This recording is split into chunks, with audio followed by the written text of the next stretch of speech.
मोदी सरकार ने गुरुवार को अपने दूसरे कार्यकाल का अंतरिम बजट पेश किया। संसद में इस बजट को केंद्रीय वित्त मंत्री निर्मला सीतारमण की तरफ से छठी बार पेश किया गया। लोकसभा चुनाव को देखते हुए इस बजट में युवाओं, किसानों, महिलाओं और आम आवाम के लिए क्या कुछ विशेष रहा, इसे लेकर लोगों की तरफ से प्रतिक्रियाएं आ रही हैं। कोई इस बजट को महिलाओं के लिए विशेष तो कोई करदाताओं के लिए राहत देने वाला बजट बता रहा है। किसी का मानना है कि बजट में युवाओं और किसानों के लिए कोई राहत नहीं पहुंचाई गई है। आई इंडिया के सिधौली संवाददाता राजन भार्गव ने दवा व्यवसायी शांतिलाल जैन, प्रिंटिंग प्रेस व्यवसायी अनुराग मिश्रा और पूर्व जिला उपाध्यक्ष विश्व हिंदू परिषद आचार्य मनीष पांडे से उनकी राय जानी। आप भी सुनिए उन्होंने क्या कहा। नमस्कार, आप देख रहे हैं इंडिया और मैं हूं सिधौली से राजन भार्गव। आज लोकसभा में वित्त मंत्री निर्मला सीतारमण द्वारा मोदी के दूसरे कार्यकाल का अंतरिम बजट पेश किया गया। अंतरिम बजट से लोगों की क्या उम्मीदें थी, लोगों को कैसा यह बजट लगा, हम लोगों से जानने की कोशिश करेंगे कि इस बजट के बारे में उनकी क्या राय है और कैसे वह इस बजट को देखते हैं।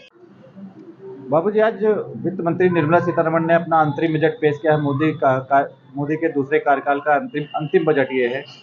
बजट से आप कितना संतुष्ट हैं, कैसे देखते हैं इस बजट को? संतुलित बजट है। इससे महंगाई नहीं बढ़ेगी।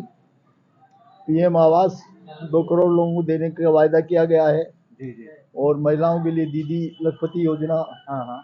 जारी की गई है, करेंगे। हाँ, इस बजट को आप कैसे देखते हैं? इससे महंगाई नहीं बढ़ेगी, संतुलित बजट है। इनकम टैक्स, जो टैक्स पेयर है उनको राहत दी गई है, इसको कैसे देखते हैं? इनकम टैक्स स्लैब में कोई बदलाव नहीं किया गया है, इसको कैसे देखते हैं? इससे क्या लाभ होंगे आगे? अगर उसमें और छूट देते तो ज़्यादा अच्छा था, लेकिन यथास्थिति रखी गई है। क्या नाम है भैया आपका? हमारा नाम अनुराग मिश्रा है। आज वित्त मंत्री निर्मला सीतारमण ने बजट पेश किया है जी। मोदी के कार्यकाल के दूसरे कार्यकाल का अंतरिम बजट था ये। बजट को आप कैसे देखते हैं? बजट का इंतजार हमें सुबह से था, पेपर में हमने पढ़ा था और व्यापारी हैं तो हमने सोचा था कि बजट व्यापार को लेके अच्छा होगा। बजट आया, बजट में महिलाओं को विशेष ध्यान दिया गया। महिला सशक्तिकरण के अंतर्गत महिलाओं को लाभकारी काफ़ी बजट पेश किया गया है। ये नौजवानों के लिए विशेष कुछ नहीं है इस बजट में। बजट को क्या किसानों के लिए क्या इस बजट में था? किसानों के लिए भी कुछ नहीं है इस बजट में। महिलाओं का विशेष ध्यान रखा गया, लेकिन हम उम्मीद करेंगे कि जब अब ये तो अंतरिम बजट है, अगली बार जब सरकार बनेगी तो किसानों और नौजवानों को ध्यान में रखते हुए बजट पेश करेगी। जानना चाहेंगे कि गैस सिलेंडर के दाम बढ़ रहे हैं, दाम बढ़े हुए हैं, उसको कैसे देखते हैं? गैस सिलेंडर के दाम बढ़े, लेकिन महिलाओं और परिवारों के लिए सरकार की उज्ज्वला योजना चल रही है। मैं खुद इसका लाभार्थी हूँ, तो उसके अंतर्गत सब्सिडी भी मिल रही है और मुफ्त गैस सिलेंडर भी त्योहारों पर मिल जाता है। कैसे इस बजट को देखते हैं?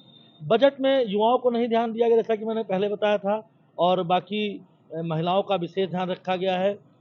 इनकम टैक्स स्लैब में बदलाव नहीं किया गया, ये इसको कैसे देखते हैं? इस समय भारत की जीडीपी बढ़ रही है, शायद सरकार का अपना डिसीजन रहा होगा कि इस टैक्स को बढ़ाने से महंगाई बढ़ेगी और उसके बाद ग्रोथ रुक जाएगी, इसलिए शायद ये बजट पेश किया गया है।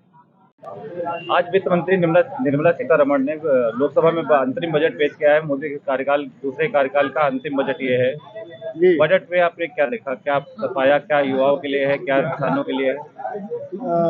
भाजपा सरकार ने बहुत बढ़िया बजट प्रस्तुत किया है, जिसमें वित्त मंत्री महोदय ने जो युवाओं के लिए थोड़ी सी बात अभी नहीं की है। मुझे लगता है कि बाकी का सब कुछ तो सही है, और जो करदाताओं को राहत देने की बात की है, तो करदाताओं को बहुत बड़ी राहत मिलेगी। और एक जो लखपति दीदी योजना उन्होंने लॉन्च की है, तो मैं ये समझता हूँ कि भारत की प्रत्येक महिला सशक्त होगी। और ऐसे जो इस प्रकार की जो योजनाएं सरकार द्वारा निकल रही हैं, मैं ये कहना चाहता हूँ उसके लिए कि हमारे भारत के सभी नागरिक, भारत सरकार के जो भी अधीन कर्मचारी कार्यकर्ता जो भी हैं, इस समय सभी प्रसन्न हैं। और मैं ये चाहता हूँ कि भाजपा सरकार में युवाओं को भी थोड़ा सा एक कोई अलग से ऐसी व्यवस्था की जाए जिससे बेरोजगारी खत्म हो। और मुझे उम्मीद है कि अभी कोई न कोई घोषणा बकाया होगी और जो वो बाद में करें। युवाओं को एक बेहतर प्लेटफार्म देना चाहिए। और बाकी का तो जो इन्होंने करदाताओं के लिए जो छूट रखी है 10 से 15,000 और 25,000 तक के लिए 9 से और 10 से लेकर के अभी तक, उन करदाताओं को बहुत बढ़िया लाभ होगा। और किसानों के लिए कोई बहुत अच्छी बात नहीं की गई है अभी, मुझे लगता है, क्योंकि अभी इस बजट से आप कितना संतुष्ट?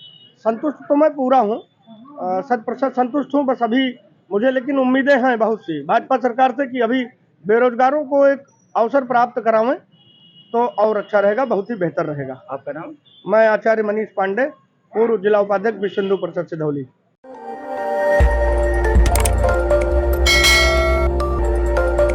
खबर आपकी, नजर हमारी। देखते रहिए आई इंडिया।